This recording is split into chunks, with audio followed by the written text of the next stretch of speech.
Welcome to our fourth episode of Candid Policy Conversations. I'm your host, Eric Felix. Our theme for today is Why are white people so afraid of critical race theory and ethnic studies? Today's guest is Dr. Nolan Cabrera, an associate professor at the University of Arizona and a self-described semi-professional travieso. So let's learn more about Nolan and what drives his work. I study the racial dynamics on college campuses, but I do it when I started doing the work, it was unique. It's been really invigorating to see people pick up the mantle. And so usually when you say sort of there's an issue of diversity or race on campus, there's an implication that it means students of color, racially marginalized students. But the problem with that formulation is that it sort of mislabels the problem. And I would hear this all the time. When I first came to the University of Arizona, it would be, well, we have a problem with our diverse students. So A, you're talking euphemistically about students of color. But then secondly, if you're only talking about students of color and racial marginalization, you're dealing with an effect, but without a cause. And so if we're talking about systemic racism, you have to talk about and engage issues of whiteness. Like, you can't disrupt a system without engaging that exact system, which is whiteness and white supremacy. I know that people tend to get really uncomfortable when I use that terminology. It's much more difficult for people of color to thrive and survive amidst white supremacy than it is for white people to feel uncomfortable with the terminology. So that really drove a lot of the work, is the disruption of systemic racism, and in particular, the role that institutions of higher education play in both maintaining and sometimes disrupting institutions of higher education. Obviously our institutions of higher ed were built on a foundation of white supremacy. I mean, it's on stolen native land. It was largely built by either slave labor or exploited labor, and then systematically excluded most racially marginalized groups from full participation on college campuses. I mean, that's our foundation, but there's still possibility. When you look back at your experiences, what's motivated you to do this work? Well, in many respects, it goes back to my beginning, my origins. I mean, I grew up in McMinnville, Oregon, and it's if you haven't heard about it, there's probably that's exactly the point. It's a small rural farming community. It's extraordinarily white.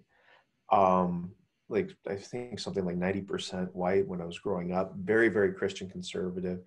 I never had the language growing up to describe what my experiences were and what was going on there, but I knew something was a little off. Because, I mean, even with this relatively light-skinned complexion for being Latino and being Chicano, I stood out a lot because it is such a white community. And I experienced things that just didn't resonate. But again, this is like early mid-90s, and we're kind of taught, A, we're supposed to be colorblind because that's what Dr. King said. No, he didn't. That's a massive misinterpretation of his work. But then number two, that, to be racist, you kind of had to believe in the innate superiority of white people. You have to hate another race. I mean, these very basic definitions of racism. And none of that really fit, but there was something racially off, when, I'm really academically successful. And instead of my friends celebrating it, it becomes, oh, Mr. Affirmative Action over here. But the point being that it just built up and built up. And so I was always trying to figure that out. And how is it that I can have people who in my life I care about very deeply, they care about me, we love each other very much, and yet they can do some very, very racially foul things. And I still think of them as good people, even though they're doing bad things. And so, I have larger notions of racial justice, and that always propels the work. But at the same time, there's always this motivating factor of this work being kind of like a love letter back to McMinnville and saying, hey guys, here's a little bit of a mirror. Maybe you could hold this up to yourselves, please, so that other students who are coming up in that space don't have to experience the things that myself and my crew did going through there. Well, I mean, my scholarship has inadvertently entered the policy conversation around ethnic studies, because I was able to do the very first, it was the lead author in the first large-scale quantitative analysis of the efficacy or educational efficacy of a K-12 ethnic studies program, the band, and then the Mexican American Studies program in Tucson Unified School District, which a federal court ruled the banning was actually unconstitutional. And so that has actually probably had the biggest direct policy relevance, because when you coupled that success with the success that people had coming out of San Francisco Unified, it was a very similar study. It was a more methodologically robust study. Not saying mine wasn't, but I mean, they took it to like, ours was really good and they took it like next level. But you had the combined successes of those two programs that really led a lot of people who were previously unconvinced about the importance of ethnic studies to really push and be open to reading ethnic studies courses, course requirements, different things like that. It shouldn't be the only rationale. I mean, it shouldn't, the fact that that we'd have to do these ridiculously complicated regression models just so that, Black, Brown, Asian, Native kids can see themselves reflected in the curriculum says something more about the society that we live in. But we still pick up that mantle and run with it. Originally, there was this memorandum, right, from the Office of Management and Budget that basically asked agency heads to think about how they were using funds to create diversity trainings that centered white privilege and critical race theory. And when I was looking up your work, I did look up HB 2281. And I thought that, the language in this memo is pretty similar, right? So the work that you did to dismantle this racist policy said prohibits a school district or charter school from including courses or classes that promote the overthrow of the United States government or promote resentment towards a race of class or people. And then you read this memo that we have, and it's, basically like the Trump administration, it's plagiarizing prior racist policies and laws, right? Yeah, yes. Absolutely. Well, it's funny because and I don't want to make too light of this, but when Trump was elected, a lot of folks were like, "Oh my God, things are bad in Arizona. They're going to get even worse." Well, we were actually kind of prepared for it because it was more like the rest of the country caught up to where Arizona was in 2010. But you're 100% correct in that.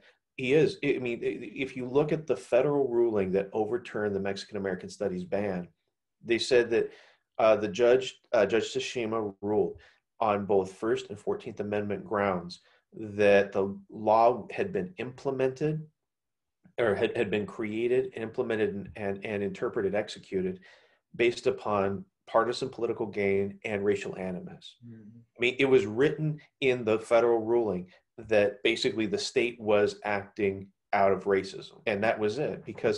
And people say, well, how can you really say that it was racism, and how is that possible? Well, because if you look, there's always that devil's in the details. If you look at not just who's being persecuted by a law like that, but also who's not, it only becomes a problem when low-income brown kids are learning about themselves and their communities. So it's not surprising that this kind of thing comes up right before the election. Critical race theory has been around for years. Right. And if Trump really had an axe to grind with it, he would have brought it up earlier. This is just stoking xenophobic fears because people will then are more likely to vote for Trump because they don't have the first clue what constitutes critical race theory. As a matter of fact, this is if you look at the rhetoric embedded within this document, a lot of and then also if you happen to follow any real, true, hardcore critical race theorists on Twitter, it was laughable because critical race theory is so rarely part of diversity trainings. Why? Because it would be effective. It would actually get to the core of the racism embedded within an organization, within an institution. Instead, we a lot of it kind of dances around the edges. Like, okay, we're all going to take an implicit bias test, and then we're going to unpack that. And don't get me wrong, that's a good first step. That's okay. But a lot of times, that's the beginning and the end of the conversation. Okay, we did our implicit bias test, and now we're good to go. Critical race theory, though, would really start saying, and that implicit bias stems from what kind of a system of oppression? How is it embedded in the organizational structure that we have here? How is it that seemingly neutral policies that we have actually tend to benefit white people over everybody else within our institution? And more importantly, what would we need to change to actually flip that and be a supportive organization for communities of color? Right. That's what a critical race theory diversity training would look like. And you're not going to get that in a lot of these federal ones where they just, okay, we checked it off, we're good to go. And so it was almost laughable. But again, the idea is that you create this racial boogeyman, you know, and that was why I intentionally ended my blog post with, dear white people, please understand, folk of color have no interest in treating you the way you've been treating us for the last few centuries. But in some respects, that's what's undergirding the fear, is that they think that our collective liberation means their subsequent oppression. Yeah, and to your point, I think as well is that this rhetoric stokes fear, not just by those that support Trump, but those that also want to be in compliance with certain laws, right? And so in speaking with institutional leaders, you know, they started to frame this memo, which is internal to government agencies, as an executive order, right? Yep. And then they thought, well, we get federal funds. Should we be reconsidering our trainings in diversity, inclusion, and equity, right? And so the rhetoric is so much stronger than the 5 paragraphs in this memo. So then in back-to-back weeks, we have the president doubling down, right? And you know, I've read some articles, you know, and it's basically like education needs to explicitly root itself in white supremacy and false notions of American exceptionalism. What it is, and it goes back to how we were talking about the critical race theory document, is that it's a rhetorical document. Mm-hmm. So on the one hand, the critical race theory document is identifying a quote unquote problem. Actually, what it's doing is it's manufacturing a problem. The second component of it, this Patriotic Education Commission, it's the same rhetoric that Trump always says, only I can save you. And you hear that all the time. You know, it doesn't matter, you know, whether it's, you know, COVID, immigration, anything, it always has to be, and I, Trump alone, can save you. It is important to continually call that out and just say that what he's calling for is an overtly white supremacist curriculum. He's never going to get it. In a weird way, what he's talking about, the Patriot 1776 Commission, or whatever the heck he's talking about, he's basically describing the way that U.S. history was taught up until the 1960s.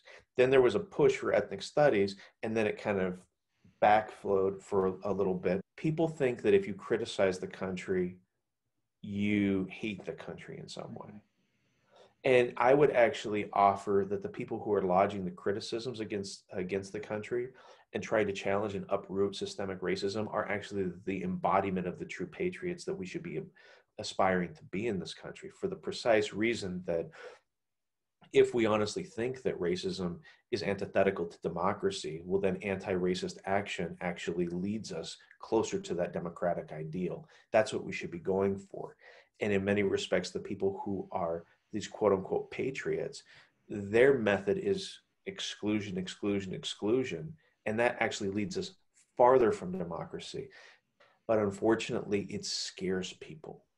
And again, it's the 1619 Project scares people.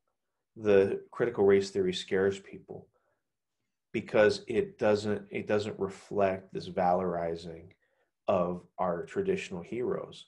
And the problem with that hero is that when you put them up on a pedestal, first of all, it makes their image inaccessible to real people. It says, it actually hurts students because it's like, well, I could never be like Abraham Lincoln. I could never be like Cesar Chavez. I could never be like Dolores Huerta. I could never be like that.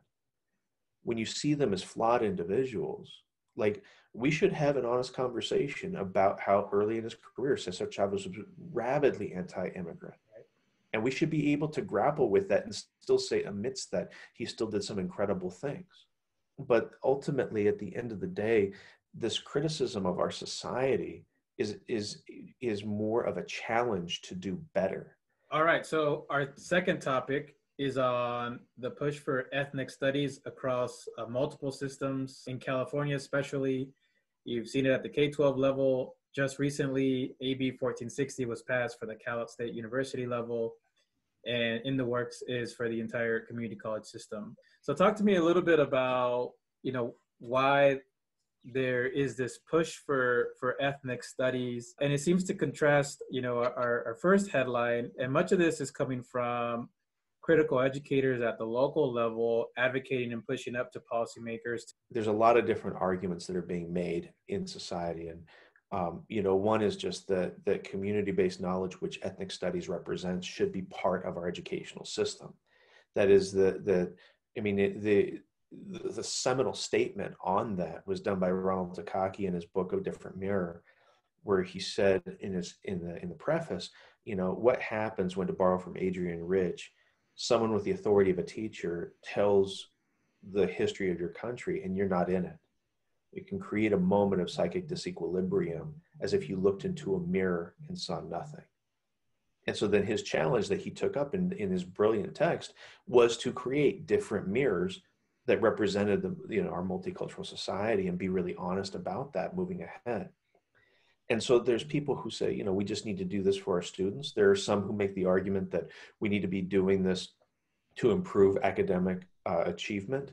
I don't like that term very much because it's more about an academic opportunity structure.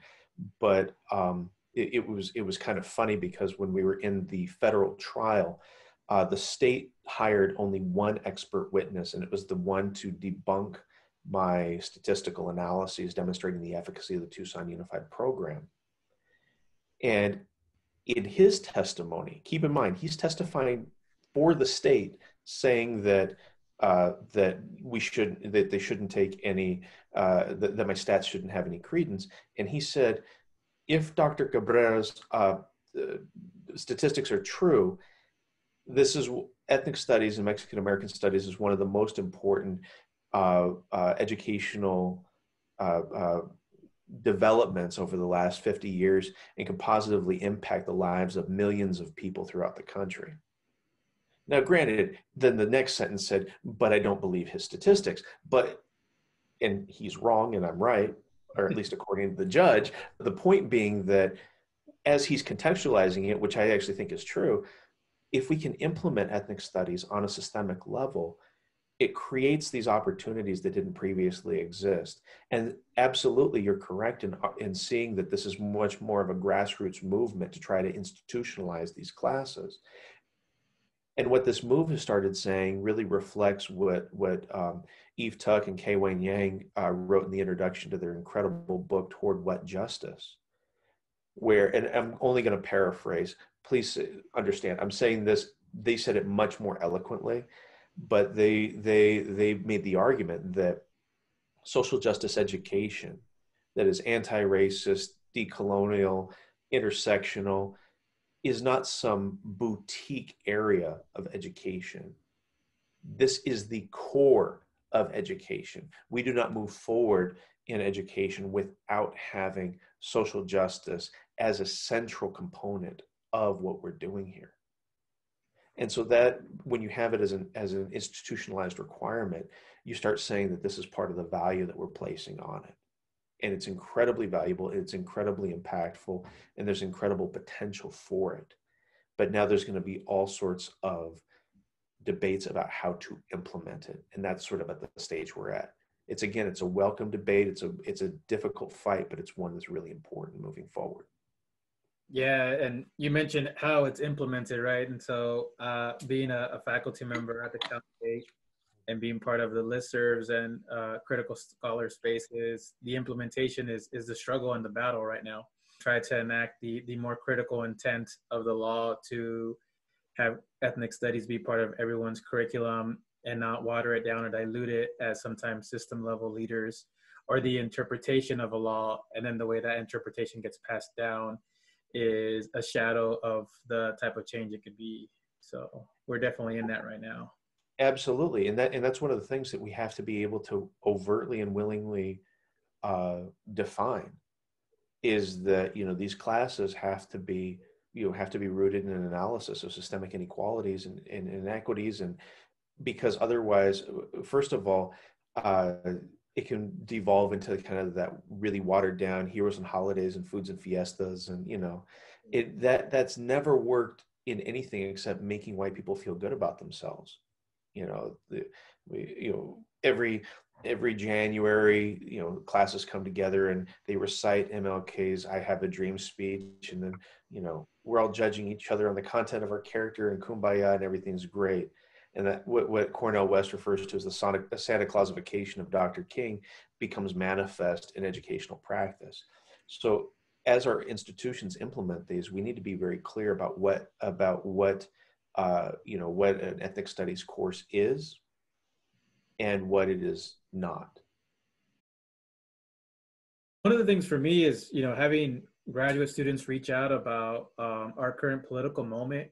Yeah. And what's our role in continuing critical work in the face of these critiques that we've talked about, not just from politicians, but largely from people within our field, right? Traditionally, it's been scholars within our field that have devalued critical and race-based work. So what are ways that we double down or continue to speak truth to power? First of all, with this sociopolitical moment, when we're in this time that's such a chaotic mess, we have to step up. Like, there's just, you don't have an option. You've gotta grind, you gotta go. If for no other reason, that I honestly do believe that this is probably the most important election of my lifetime. And I don't mean that as hyperbole. I mean that very, very vividly. And we have an elevated status in society as scholars. It may not feel like it because everyone craps on us and says you radical leftist indoctrinating our youth. But we do have an elevated stance in society, and as a consequence of that, we have an elevated responsibility to continually be that what Antonio Gramsci referred to as an organic intellectual. Like, we're going to be an intellectual that will be organic to one social class or another. We just need to be very clear about how we do that and continually engage in what he called being the perpetual persuader. And so I'm thinking that probably what we need to start formulating, and this is a difficult one because there isn't a lot of guidance about this.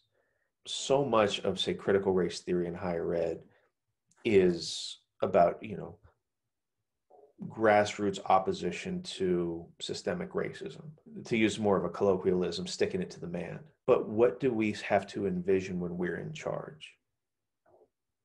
And how do we operate differently when we're in charge? And these are really, and there aren't good, clear-cut answers, because there's sometimes that you can have folk of color in leadership positions and they just reproduce the same norms that we've been taught over and over and over again. As they say, not all skin folk are kinfolk. And so I think that creative imagination, especially as it comes to leadership in the field, is really important right now, because it's one thing to be oppositional, and we need to do that. We need to disrupt, and we need to be able to do that. But there's also a time and an opportunity for leadership. And what are we going to do in those spaces as well? Thank you for watching our fourth installment of Critical Policy Conversations. I've truly appreciated all of our guests' time, the research they've provided, the insight on how to move forward to be better policy advocates, especially in this current context. If you want to learn more about today's guests, check out the bit.ly link, Cabrera Talk. If you want to learn more about me, this series, or any other guest, check out the bit.ly link, capital HE Policy Talk. Again, thank you so much for your time and for engaging this work.